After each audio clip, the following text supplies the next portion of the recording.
Bismillahirrahmanirrahim. Assalamualaikum warahmatullahi wabarakatuh. Tuan-tuan dan puan-puan sekalian. Baiklah, hari ini kami akan membentangkan laporan akhir mengenai Smart Compost Leftover Machine. Saya Nazif. Saya Dain. Baiklah, mari Baiklah. kita lihat kenalan terlebih dahulu. Secara umumnya, makanan merupakan keperluan harian manusia. Tetapi 45% sisa makanan daripada keseluruh komposisi sampah yang dibuang di Malaysia melalui tansulin. Sehubungan dengan itu, kumpulan kami telah membuat kajian dan mendapati bahawa sisa makanan boleh diproses menjadi suatu bahan iaitu kompos baja. Okey, dari segi data bakal masalah pula, 1/3 makanan dibazirkan ataupun 1.3 bilion tan setahun di dunia ini. Okey, maksudnya 1/3 makanan dah dibazirkan. Dan 188 kg per kapita setahun, iaitu sebanyak 165.6 bilion sisa makanan di Amerika Syarikat daripada Grand Melachini dan Prego 2014. Dan 33% dianggarkan sisa makanan yang terhasil di Asia Tenggara, iaitu daripada Young et al. 2016. Dan apabila kita ditumpukan kawasan Malaysia, 0.5 hingga 0.8 kilogram sisa makanan yang terbuang bagi sebuah rumah di Malaysia, iaitu daripada Chimbong et al. 2016. Dan Malaysia dianggarkan peningkatan sisa makanan yang tinggi seiring dengan pembangunan ekonomi pemudaran dan peningkatan penduduk. Dan seterusnya, sumber penghasilan sisa makanan yang paling tinggi ialah daripada rumah, iaitu sebanyak 38%, sumber lain seperti pasar sebanyak 24%, manakala restoran dan hotel sebanyak 23%. Azrina 2019. Baiklah, untuk penyataan masalah bagi projek ini adalah peningkatan jumlah buangan sisa makanan dan pengetahuan mengenai penghasilan kompos daripada sisa makanan tidak meluas. Dan objektif projek kami adalah untuk mengurangkan kadar pembaziran sisa makanan sudah semestinya dan menghasilkan baju kompos daripada sisa makanan serta mengurangkan kuantiti pembuangan sampah sisa makanan di dalam negara. Bagi perjanaan ada, dimulakan dengan menyelidik produk sedia ada, mendapatkan inovasi produk, melakar produk, mencari bahan, kemudian menghasilkan produk dan akhir sekali membuat pengujian pada produk tersebut. Jadilah ini adalah litar elektronik yang digunakan, di mana terdapat beberapa komponen elektronik yang kami gunakan, iaitu non-MCU ESP 8266, relay, terdapat 2 relay, iaitu kami untuk mengawal mesin pengisar dan juga mesin pengering, dan disambung kepada plug 3 pin. Jadilah ini adalah litar tersebut, anda boleh lihat. So, berikut merupakan lukisan projek bagi reka cipta kami secara teknikal. Dan ini merupakan pandangan sisi hadapan.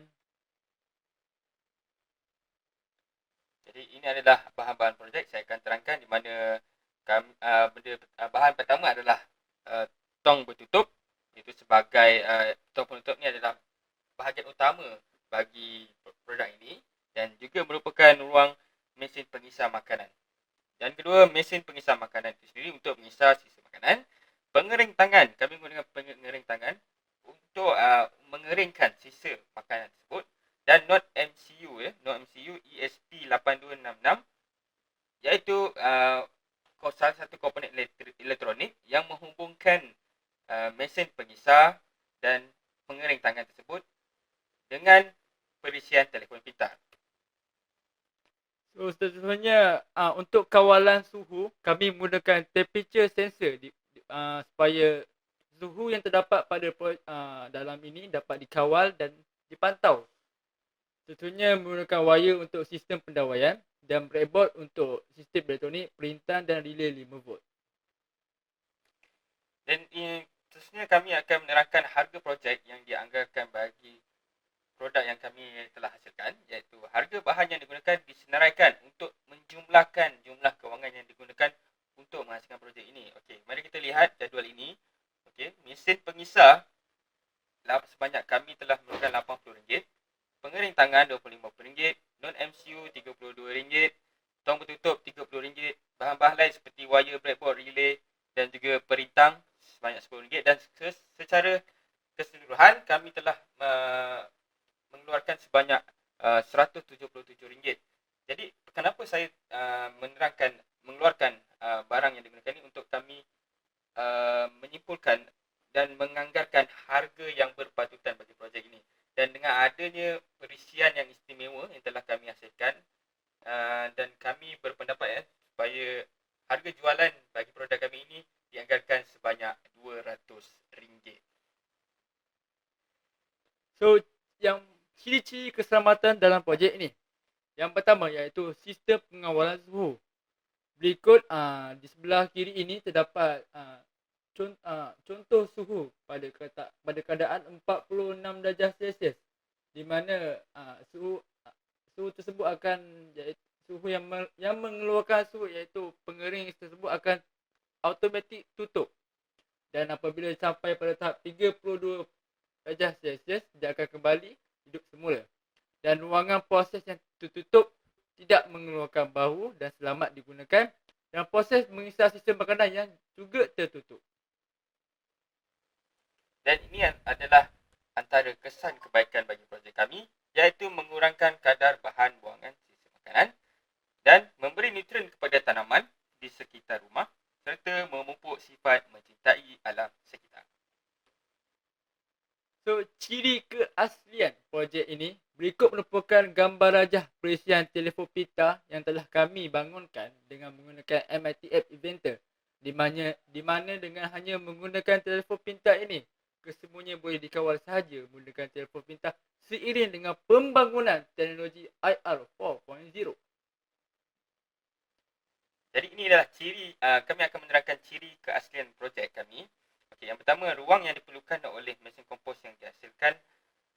Di sini kami ingin menjelaskan ruang yang dianggarkan untuk pengguna meletakkan produk kami ini, sama ada di bahagian dapur ataupun di ruang sekitar rumah lah.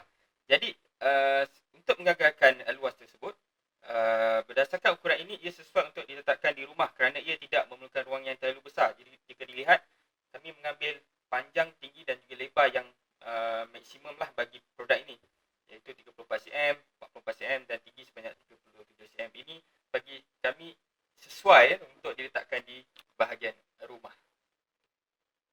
So, cadangan penambahbaikan untuk projek ini, mesin pengering yang mempunyai bacaan suhu yang lebih tinggi.